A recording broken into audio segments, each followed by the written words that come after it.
Welcome to the Talking Ketamine podcast, the show where we explore the science behind this fascinating molecule. This is episode 36, the Electrodynamics of Ketamine. Thanks for joining us. Today we're looking at a new paper that proposes a radical idea. That consciousness isn't just in our brain cells, but in the electromagnetic fields they generate. And that psychedelics, especially ketamine, give us a unique window into how that works. Yeah, it's a huge concept shift, isn't it? We've talked a lot about the chemistry, NMDA receptors, glutamate cascades, but this deep dive, we're really shifting focus to the physics of how the brain might compute things. Exactly. The paper looks at LSD, psilocybin too, but for you listening, our mission today is really to get into this core theory, this electrodynamic model, and specifically what it tells us about ketamine. Why does it cause dissociation? How does it fragment these brain fields? It's a fascinating reframing. Moving beyond just neurons firing to ask, well, what's the actual medium? Is the field itself the software? Okay, so let's unpack that core idea. The paper calls it the general resonance theory, or GRT, and it challenges this, standard view that consciousness is all about synapses firing, right? That's right, yeah. GRT suggests consciousness doesn't primarily come from that relatively slow process, the synaptic transmission, the spikes between cells. Instead, the idea is it emerges from resonant electromagnetic field interactions. The field itself, the electrical waves, that's the substrate. Neural firing, that's providing the energy to keep the field going, to sustain the computation in the field. Okay, so neurons power it up, but the waves carry the actual information, the unified experience. This must tackle that big problem the paper mentions, the cortical speed trap. It absolutely does. I mean, if consciousness only relied on spikes, information moves too slowly, maybe, 120 meters per second? Which sounds fast, but maybe not fast enough for a unified experience. Exactly, but electromagnetic waves. In the brain tissue, they're zipping along at something like 47,000 meters per second. Whoa, okay, that's hard to even grasp. 47,000 meters per second. Yeah, it's about a 40,000-fold reduction in latency compared to action potentials. 40,000 times faster. So it's like upgrading from dial-up to light speed for brain communication. Pretty much. That near-instant speed is what lets the brain integrate information from all over, almost simultaneously, giving us that single coherent feeling of now. So without this field speed, would experiences feel fragmented? Like seeing something happen before you hear it, but on a millisecond scale across everything. That's the implication, yeah. Our world perception would likely be disjointed. And it's not just speed. GRT points out huge advantages in, efficiency too. Field dynamics allow for maybe 10,000 times more parallel processing handling information simultaneously compared to spikes. 10,000 times more. And it's roughly 1,000 times more energy efficient as well. Okay, that's a compelling evolutionary argument. Speed, parallelism, energy saving. It makes sense the brain would use fields. But wait, if the field is the medium, what stops, random electrical noise or static electricity from creating consciousness?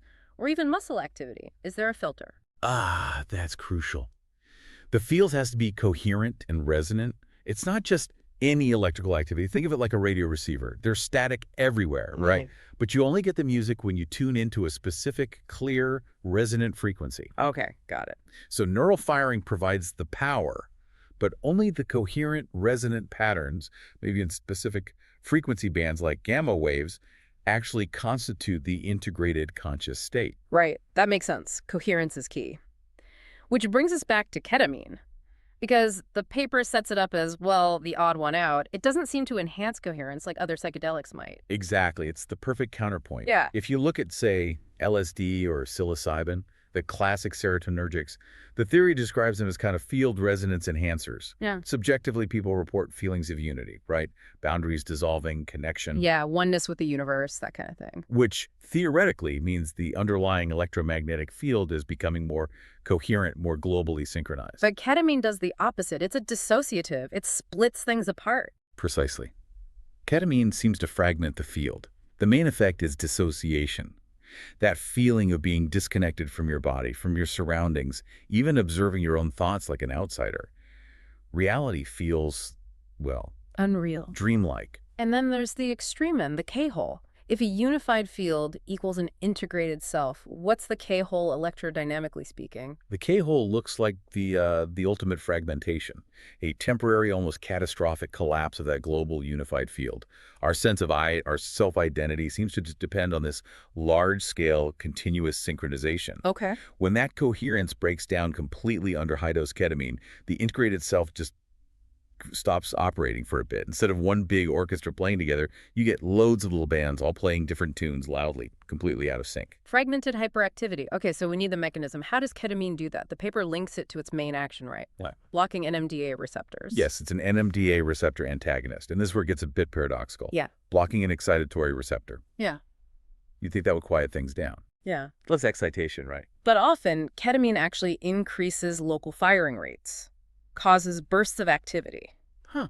How does that work? It comes down to which NMDA receptors it blocks most effectively.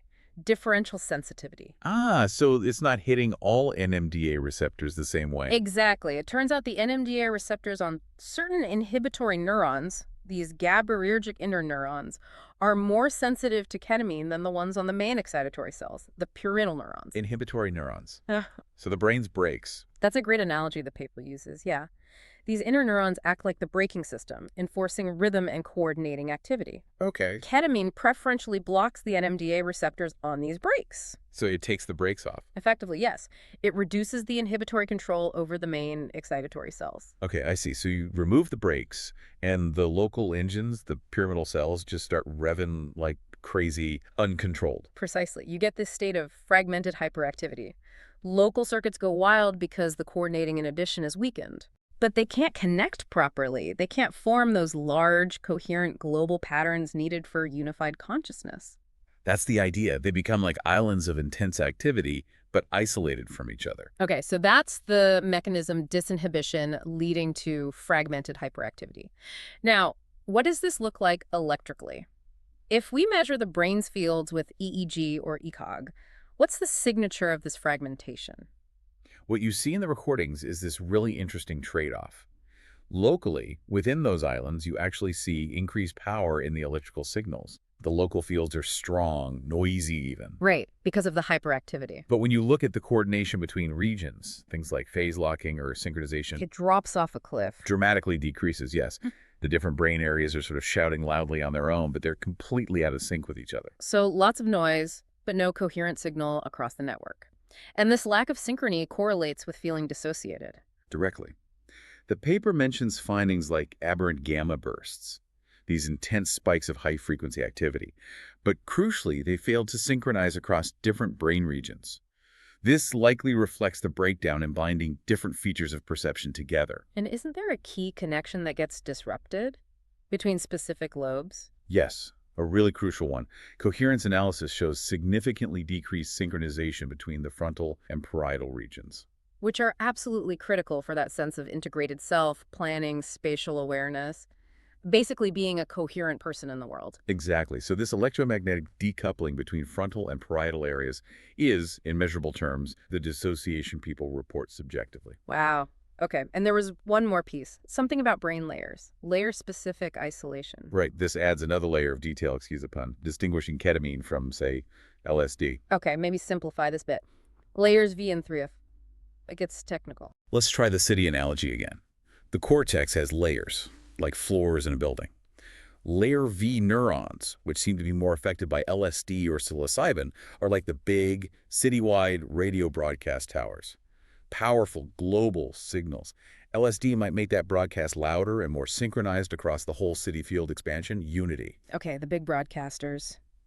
And ketamine. Ketamine seems to primarily mess with layer 2 and 3 circuits. These aren't the big broadcasters. Think of them more like the local phone lines or neighborhood networks connecting adjacent areas horizontally across the cortex. Ah, the local connections. Right. So when ketamine disrupts these layer 3 local lines, the individual neighborhoods, those computational islands, can still be very active internally, generating strong local fields, but they lose the ability to coordinate with each other across the city. They can't merge into that single unified citywide experience. Creating isolated islands of intense activity that can't talk to each other properly. That's a really clear way to put it. So, according to this new theory, Ketamine's unique dissociative effects come from its ability to shatter the brain's unified electromagnetic field into isolated, fragmented pieces. Exactly. By disrupting those key inhibitory circuits, primarily in layers 3, it leads to this measurable breakdown in global coherence, even amidst local hyperactivity. And this connects back to the therapeutic side too, doesn't it? It does. The paper puts forward this intriguing idea about ketamine's rapid antidepressant effects. Right, the electromagnetic reset. Exactly. If you think of depression as maybe being characterized by overly rigid, stuck, unhealthy patterns in the brain's electromagnetic field. Like the brain is stuck in a negative feedback loop, electrically speaking. Sort of, yeah. A rigid, low flexibility, maybe low coherence state.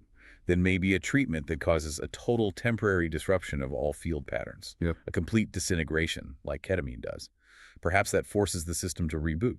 Like shaking up a snow globe really hard, it forces the patterns to resettle, hopefully into a healthier, more flexible configuration. That's the truly provocative implication. It suggests consciousness requires not just brain activity, but coherent, resonant field activity.